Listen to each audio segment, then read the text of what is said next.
She was 19 and had just been kicked out. No family left in the county, no savings, just a canvas rucksack and $1 she had earned sweeping grain bins at a co-op outside McPherson. And with that $1, she bought a crumbling grain elevator office on a rail siding in central Kansas in a stretch of McPherson County that had not seen a wheat sample graded since 1946. The clapboard walls were stripped bare by the prairie wind. The scale room door was nailed shut. But what nobody knew was that hidden in the scale room of that old elevator office was something that would change her life forever. Before we continue, if stories like this mean something to you, hit subscribe and tell us in the comments where you're watching from. We love seeing how far these stories travel. Sage Halverson had grown up with wheat in her hands, not flour and not bread, the raw kernel itself, the hard, dense berry of hard red winter wheat that a person could hold between thumb and forefinger and roll and press and feel the resistance of, the specific hardness that told a grain grader whether the wheat was high protein or low, dry or damp, sound or damaged, worth 60 cents a bushel or $1.20, worth storing or worth refusing. Her grandmother had taught her to feel that hardness, the way certain grandmothers in certain wheat counties teach a child the one thing the county grows. By putting a handful of wheat in her palm and saying, "Roll it between your fingers. Feel the hardness. Hard wheat is good wheat. Soft wheat is weak wheat. The fingers know what the eyes cannot see." Her grandmother's name was Ione Halverson, and she had been a grain grader, a woman who had stood at the sample probe at the McPherson County Farmer's Elevator for 30 years, grading every load of wheat that came through the elevator during harvest, determining the price the farmer would receive based on the quality of his grain.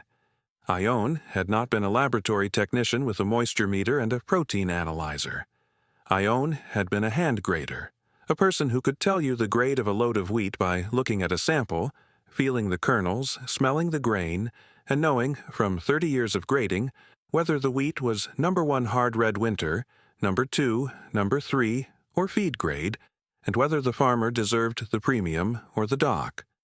Ione had been born in 1936 on a wheat farm outside the town of Inman, McPherson County, the daughter of a Norwegian immigrant wheat farmer named Halvor Halverson, who had come to central Kansas from a village near Stavanger in 1919 because the prairie was flat and the soil was deep, and a Norwegian who finds flat ground and deep soil after a lifetime of farming fjordside terraces does not hesitate. Halvor had farmed a section of land, 640 acres of deep prairie loam, and had grown hard red winter wheat, which was the wheat that Kansas grew because Kansas had the specific combination of climate and soil that hard red winter required. Cold winters to vernalize the seed, hot dry summers to harden the kernel, deep loam to hold the moisture, and the relentless wind that dried the grain in the head and produced the lowest moisture, highest protein wheat in the world. Kansas wheat is hard because Kansas is hard, Halvor told Ione. The cold makes the plant strong. The heat makes the kernel dense. The wind makes the grain dry. And dry, hard, dense grain is the grain the mills want, because dry, hard, dense grain produces the most flour per bushel and the highest protein flour per pound. And high-protein flour makes the bread that rises the highest and holds together the longest. Kansas wheat makes the best bread in the world because Kansas weather is the harshest in the world, and the harshest weather makes the hardest wheat. Halvor had also taught Ione about the grain elevator, the tall wooden structure beside the railroad siding that received the farmer's wheat during harvest, weighed it, graded it, stored it in bins, and shipped it by rail to the flour mills in Kansas City and Wichita. The elevator was the county's bank, the place where the farmer's year of work was converted into money. The farmer brought his wheat to the elevator. The grader took a sample. The sample determined the grade. The grade determined the price, and the price determined whether the farmer's family ate well or ate poorly for the next 12 months. The grader's judgment was the single most important decision in the farmer's year. The grader holds the farmer's year in her hand. Halvor told Ione, "A handful of wheat. That handful tells the grader everything: the quality, the moisture, the damage, the dockage. And the grader's decision, number 1, number 2, number 3, is the difference between a good year and a bad year for the family that grew it. A grader who is careless with her judgment is careless with the farmer's life. Ione had learned to grade from a man named Mr. Lindquist, who had been the head grader at the McPherson elevator from 1932 until his retirement in 1968, 36 years of standing at the sample probe and reading wheat. Mr. Lindquist had taught Ione the 5 factors that determined grain grade: test weight, the weight of a measured bushel. Heavier was better because heavier meant denser kernels with more starch and protein. Moisture, the water content of the kernel. Lower was better because high moisture meant the grain would mold in storage. Damaged kernels, kernels that had been cracked, shriveled, sprouted, or heat damaged, fewer was better. Foreign material, weed seed, dirt, chaff, less was better, and overall appearance, the color, luster, and uniformity of the sample, brighter and more uniform was better. 5 factors, 5 numbers, Mr. Lindquist told Ione. Test weight, moisture, damage, foreign material, appearance. Each factor has a threshold for each grade. Number 1, hard red winter, is 60 pounds test weight, 13.5% moisture or less, 2% damaged or less, 0.5% foreign material or less, and a bright uniform sample. Meet all 5 thresholds and the wheat is number 1, and the farmer gets the premium. Miss 1 threshold and the wheat drops to number 2, and the farmer loses 10 cents a bushel. Miss 2 and it drops to number 3. The thresholds are not negotiable. The thresholds are the standard. Ione had also known about the old Bredesen elevator. 2 miles down the rail siding from the McPherson elevator, on a stretch of track that had been abandoned when the branch line closed, stood a smaller wooden elevator with an attached office that had been the grain-buying station of a man named Niels Bredesen, who had been the most respected grain grader in McPherson County from 1900 until his death in 1946. 46 years of grading wheat, buying grain, and serving as the financial intermediary between the farmers and the mills. Niels Bredesen could grade a load of wheat without the probe. Ione told Sage once, on a July afternoon when they were grading at the kitchen table. Ione spreading samples from the elevator on a clean white cloth and teaching Sage to sort by grade. Without the probe, he would walk to the wagon, reach into the grain, pull out a handful, and tell the farmer the grade before the wagon was even on the scale. He could feel the test weight in the palm of his hand. Heavy was 60 pounds. Light was 56. He could smell the moisture. Dry wheat smelled clean and sharp. Damp wheat smelled flat and musty. He could see the damage. A sprouted kernel had a tiny white nub at the germ end that was invisible to most people but not to Niels, because Niels had been looking at kernels for 46 years and his eyes had been trained by 46 harvests. Ione had told Sage other stories from the elevator, each one a lesson. She told Sage about test weight, the most important of the 5 grading factors. Test weight was measured by filling a standard quart cup with grain, striking the top level, and weighing the cup on a balance scale. The weight of a quart of wheat, multiplied to bushel volume, gave the test weight in pounds per bushel. Number 1 hard red winter wheat weighed 60 pounds per bushel. But a grader who had been handling wheat for years did not need the cup and the scale. A grader could feel the test weight by hefting a handful. Heavy wheat, 60-pound wheat, felt dense in the palm.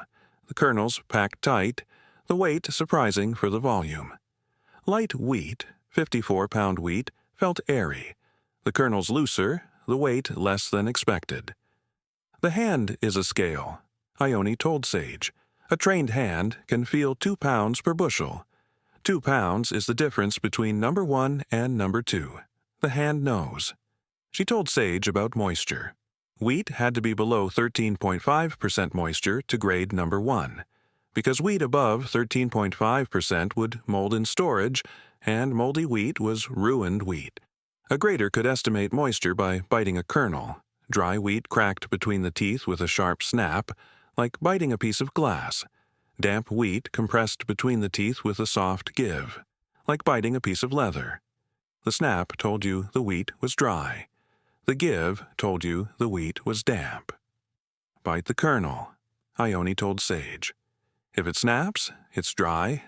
If it gives, it's wet. The teeth are a moisture meter. She told Sage about the smell. Every condition of wheat had its own smell. Sound, dry wheat smelled clean and sharp, a mineral scent like fresh-cut straw. Damp wheat smelled flat and musty, the smell of mold beginning. Sprouted wheat smelled sweet, the smell of the starch converting to sugar in the germinating kernel. And heat-damaged wheat that had been left in the bin too long and had begun to ferment, smelled sour, like vinegar. The nose grades faster than the eyes, Ione told Sage. The nose tells you the condition of the wheat before you've looked at a single kernel.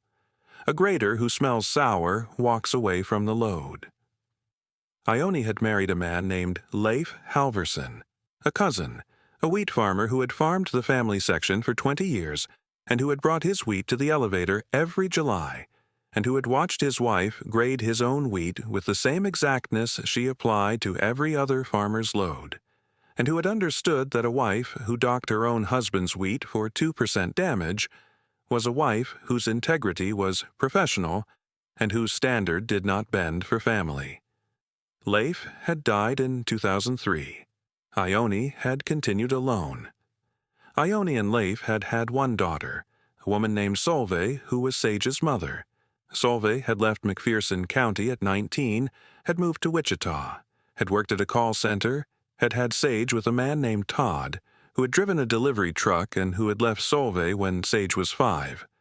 Solveig had raised Sage alone in a small apartment in Wichita on the call center salary, and the apartment had smelled of microwave popcorn and carpet cleaner, and Sage had spent every summer at Ione's farmhouse because the farmhouse smelled of wheat dust and sun-dried grain, and the specific clean mineral scent of hard red winter wheat poured from a bucket onto a clean white cloth.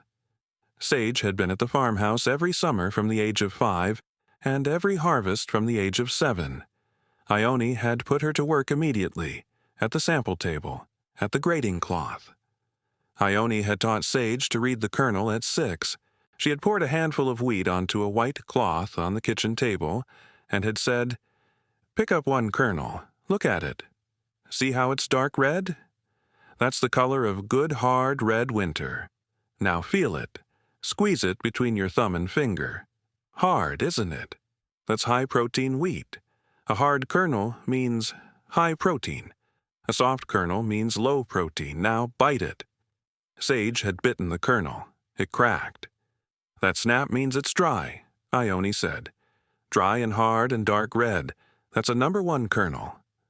By 8, Sage could sort a handful of wheat on the white cloth, separating sound kernels from damaged ones, picking out the shriveled kernels and the sprouted kernels and the cracked kernels, counting the damaged, calculating the percentage. By 10, Ione had taught her to estimate test weight by hand, hefting a palmful of wheat and judging the density. By 12, Sage could grade a complete sample, evaluating all 5 factors: test weight, moisture, damage, foreign material, appearance, and assigning a grade that matched the official grade from the elevator's equipment within 1 grade 90% of the time. By 15, Sage had begun to understand the relationship between variety and quality, the fact that not all hard red winter wheat was the same. Turkey Red, the variety the Mennonite immigrants had brought from Ukraine in the 1870s, was the original Kansas wheat, and Turkey Red produced the densest, hardest, highest protein kernel of any variety. But Turkey Red also yielded fewer bushels per acre than the newer varieties. The newer varieties, the ones the seed companies promoted, yielded more bushels but softer kernels, and softer kernels meant lower protein, and lower protein meant weaker flour. The farmers chase bushels, Ione told Sage. But the mills chase protein. Bushels make money this year. Protein makes reputation forever. Niels Bredesen graded turkey red at 62 pounds test weight. The new varieties barely make 60. By 15, Ione had taught her the deeper reading, the ability to grade not just the sample but the field, to look at a load of wheat and tell the farmer not just the grade but the story. Which part of the field had been stressed by drought, lighter kernels from the hilltops, which part had been too wet, plumper but softer kernels from the bottomland, whether the farmer had harvested too early, green-tinged kernels that hadn't fully dried, or too late, shattered kernels from the wind. The wheat tells you the season, Ione told Sage. A good year produces uniform wheat, every kernel the same size, the same color, the same hardness. A drought year produces small, dark, hard kernels from the hilltops and normal kernels from the bottom. A wet year produces plump, soft, light-colored kernels. The wheat is the weather's report card. Ione had died when Sage was 16. A quiet death at the farmhouse on a Saturday morning in July, the first week of wheat harvest, the combines running in the fields across the road. She had been sitting at the kitchen table with a handful of wheat on the white grading cloth, the first sample of the season, brought to the house by a neighbor who wanted Ione's opinion before taking his load to the elevator. The wheat was spread on the cloth, the kernels dark red and uniform, and Ione's hand was resting on the cloth beside the wheat. She had been 87. Sage had taken Ione's grading cloth, a square of bleached muslin folded into quarters, stained faintly yellow from 30 years of wheat dust, and her brass hand scale, a small balance scale for weighing test samples. After Ione's death, Solveig had not wanted Sage. Sage had gotten a job sweeping grain bins at the co-op outside McPherson, $10.50 an hour, and had rented a room in a shared house. The house had been condemned by the county. If you're enjoying this story, take a second and subscribe. It helps us keep making stories like this one. And tell us in the comments, have you ever held a handful of wheat and felt in the weight of it an entire season of weather? She had $1 in her pocket and no car. She had Ione's grading cloth and the brass hand scale in her rucksack. She did not need a listing or a clerk's suggestion. She had been driving past the building with Ione every summer of her life. The old Bredesen elevator was on the road between the farmhouse and town, and every time they passed it, Ione had pointed and said, "That's where Niels Bredesen graded wheat for 46 years. The office is still there, the scale room is still there, Niels could grade by feel."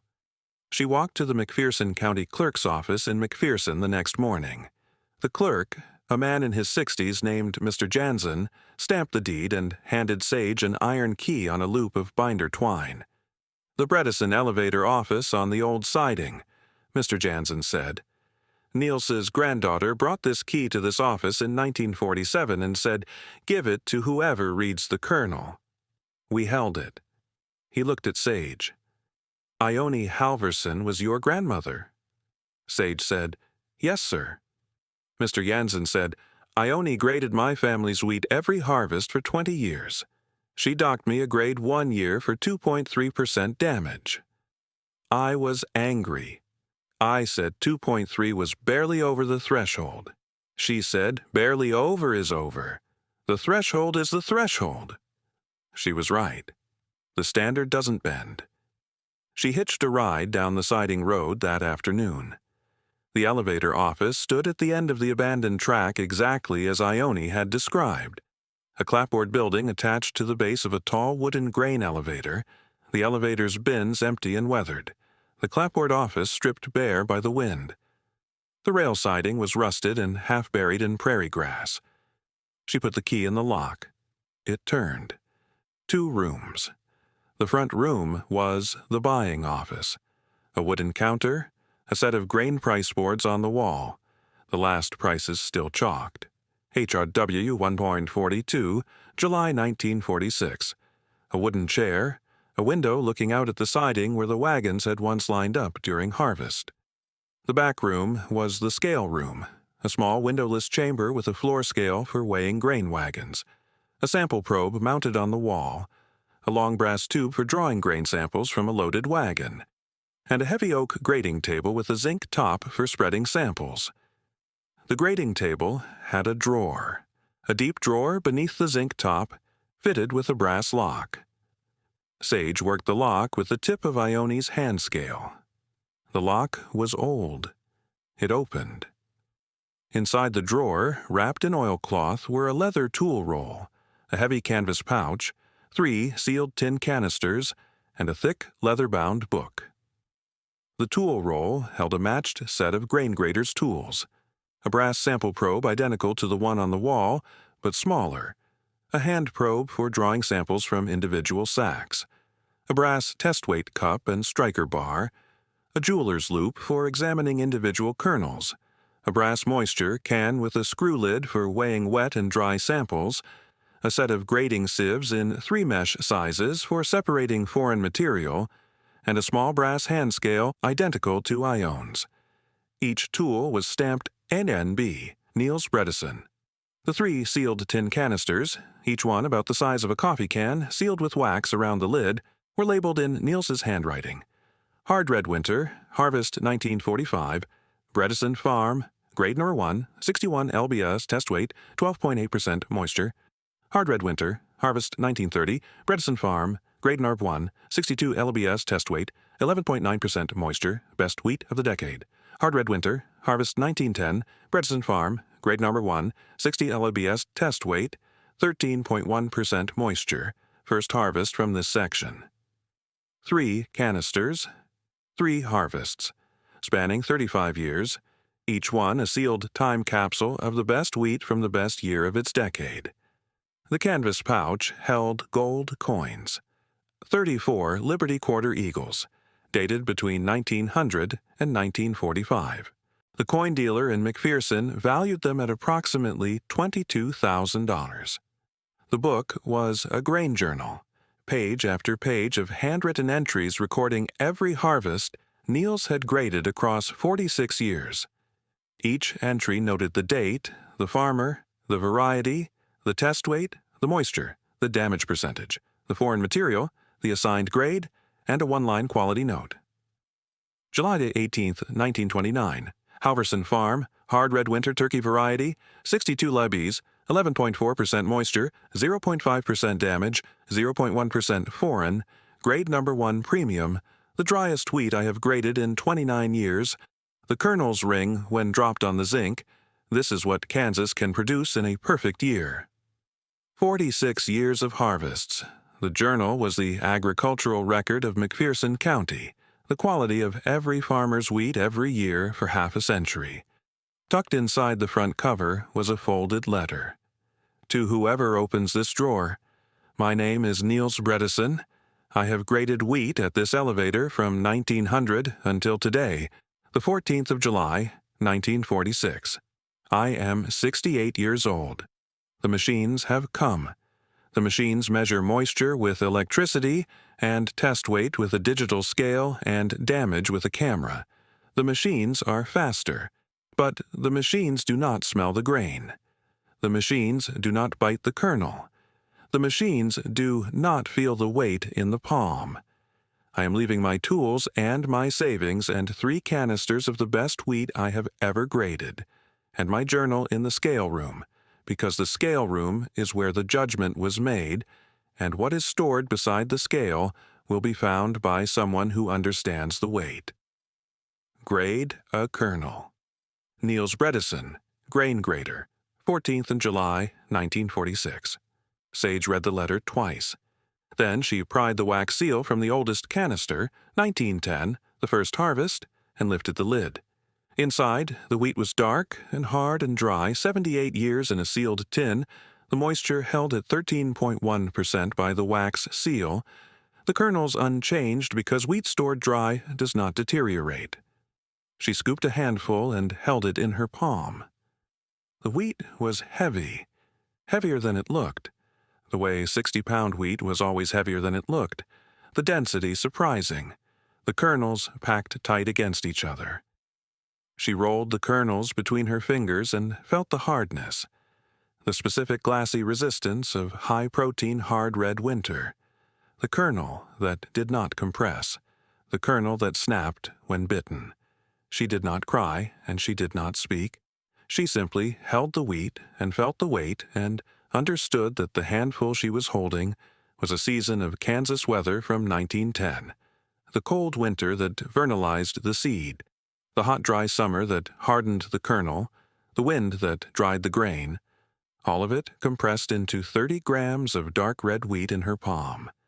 She said quietly to the scale room and the grading table and the prairie beyond, "Thank you, Mr. Bredesen. I will grade a kernel." The next morning, she hitched a ride to McPherson and deposited the coin dealer's check at the bank on Main Street. She opened a checking account and walked out into the July heat. The following week, she bought a used truck, a 1998 Ford Ranger with 195,000 miles and wheat chaff ground into the cab carpet, from a retired farmer in Moundridge for Thashi's $300. The first month was the scale room and the office window. The floor scale in the scale room had seized, the pivot pins rusted solid, and the front office window had lost its glass to the wind years ago. Sage bought penetrating oil and a replacement pane from the hardware store in McPherson for $35. Mr. Jansen from the clerk's office drove down the siding road one Saturday morning with a bottle of machine oil and helped Sage free the scale pivots. Niels Bredesen weighed every load of wheat in McPherson County on this scale for 46 years, Mr. Jansen said, working oil into the pivot pins. "My grandfather said Niels could look at a loaded wagon and estimate the weight within 50 pounds before the wagon was on the scale. He said Niels had weighed so many wagons that the weight was in his eyes." She made the office livable in pieces. She bought a folding army cot from the thrift store in McPherson for $8 and set it in the scale room, beside the grading table, so she could lie in the dark and smell the wheat dust in the zinc top and the wood and hear the wind on the prairie, the constant Kansas wind, the wind that dried the wheat in the head and produced the hardest kernels in the world. She did not need a separate stove. A small kerosene heater from a farm auction in Canton for 15 heated the office sufficiently, and a man named Mr. Friesen, who farmed the section north of the siding, drove down the road one Saturday with a box of supplies, a coffee pot, 2 enamel mugs, a skillet, a sack of flour, a jar of honey, and a round of summer sausage. "Your grandmother graded my family's wheat every harvest for 25 years, Mr. Friesen said, setting the box on the counter. She never missed a grade. The elevator's machine agreed with her every time. I asked her once how she could grade as accurately as the machine, and she said, 'The machine measures 5 numbers. I measure 5 numbers and smell the grain and bite the kernel and feel the weight. I have 7 factors. The machine has 5. 7 beats 5. He came back every Saturday after that. The first fire she lit in the kerosene heater, the wick trimmed, the glass chimney clean, filled the office with a steady, dry warmth that traveled across the plank floor and up the clapboard walls, and the wood warmed and released the ghost scent of wheat dust and chaff and the specific, clean mineral scent of hard red winter that had been sealed in the clapboard for 78 years, and the office smelled for the first time since 1946 like a place where wheat had been weighed and graded and judged. She set Ione's photograph on the grading table, Ione at the elevator in 1995, standing at the sample probe, a handful of wheat spread on a white cloth. She placed both hand scales on the zinc top, Ione's and Niels's side by side, both brass, both small, both precise. She hung the grain journal from an iron nail on the beam above the grading table, open to the first entry, July 1900. First harvest at this elevator.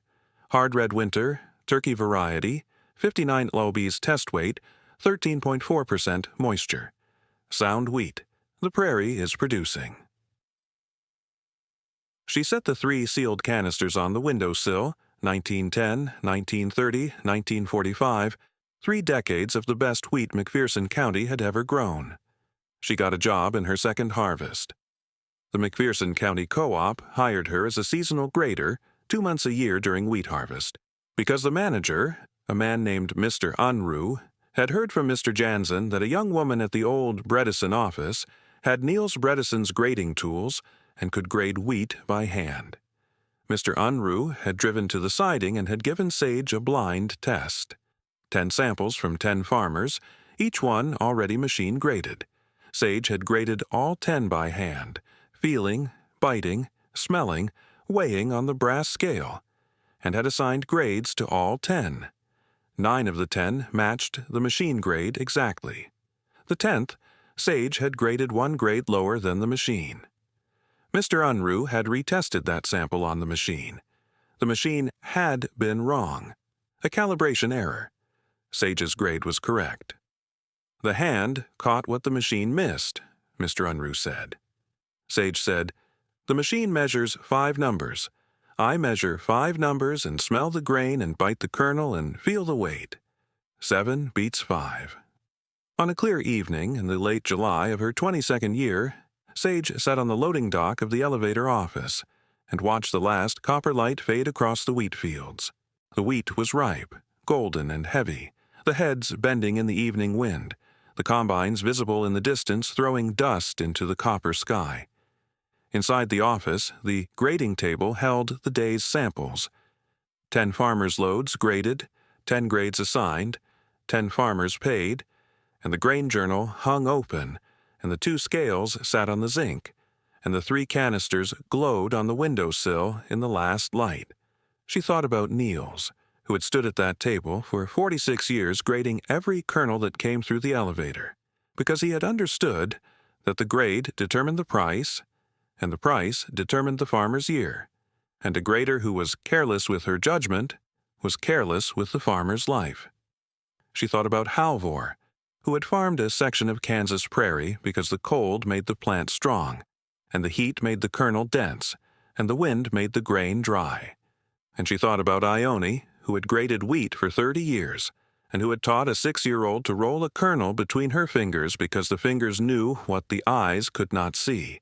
And a hard kernel meant good wheat, and good wheat meant a good year. That's the thing about the kernels our grandmothers teach us to read.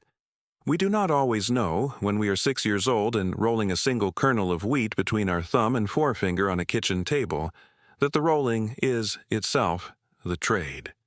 We learn it slowly, harvest by harvest, kernel by kernel.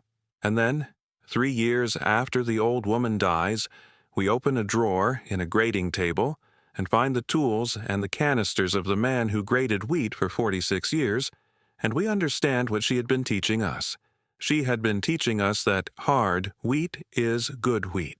She had been teaching us that the snap means dry and the give means wet, and the trade is the patience to hold a handful of grain and feel, in the weight, the entire season that made it. Sage Halvorsen was 19 years old and kicked out. She had $1 to her name, and she spent it on a crumbling grain elevator office on a rail siding in central Kansas. It was the best $1 she ever spent.